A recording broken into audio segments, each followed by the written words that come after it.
Hey team, let's talk about ads. So I'm going to show you through the Meta Ads Accelerator and how we use it, what we do with it, and how we use it to grow brands. So one thing we're looking at is CPA, ROAS, and profit. So why this matters.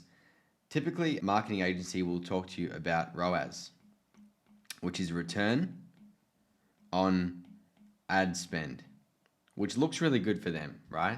They say, hey, you spent $10 and you made 20. Isn't that great? You got two ROAS, you just doubled your revenue. But what they're not taking into account is all your other business costs, everything else that you're paying for to get that. If your product doesn't cost you anything to make, literally nothing, then fine, you can look at ROAS. But what we're really looking at is this number here, which is cost per acquisition. How much does it cost you to acquire a customer? And it always costs you something. Whether it costs you time and money if you're doing YouTube videos organically, or it costs you money only doing ads, or even time making content for ads. Your cost per acquisition, what does it cost you to acquire a customer?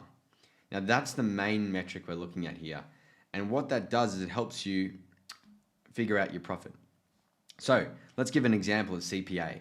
We're looking at what does it cost to acquire a customer? Normally for our business, selling pajamas, it might cost us $30 to $80 to acquire a customer sometimes, which is pretty crazy, right? Sometimes you're spending so much money just to get one customer, and they might not have even, sometimes the customer makes a $30 order and you're losing money. Sometimes that customer makes a $300 order and you're making money. So it's all about trying to increase the average order value as well. But we know that that's a spend that your business is going to have a cost per acquisition spend. So you need to price properly. So then you got ROAS. Like I said, return on ad spend. You spend $20 and the customer buys something for 40. Well, it doesn't really help you that much. Like, I'm not too interested in ROAS. Marketing agencies are always going to be interested in that because it looks good. For them, it looks like you doubled your money, but for you, you've probably profited nothing or lost money. So figuring out your ROAS isn't as important as figuring out the mathematics for your product and the CPA. So if you have an $800 product and your cost per acquisition is still $500, well, there's $300 left over. Now, how much does it cost you to make that product? What's the variable cost? What's the fixed cost in the business monthly? If that's still a positive, let's say there's $10 left over, well, then you can pump as much money as you want in ads because it's just going to keep growing. You're making $10 every time. Every time you spend $500.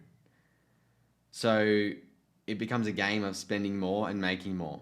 And spending money through ads, it could be all sorts of ads. It could be Facebook ads, it could be YouTube ads, it could be Google ads, it could be TikTok ads, it could be Pinterest ads, it could be Snapchat ads. You can run ads everywhere.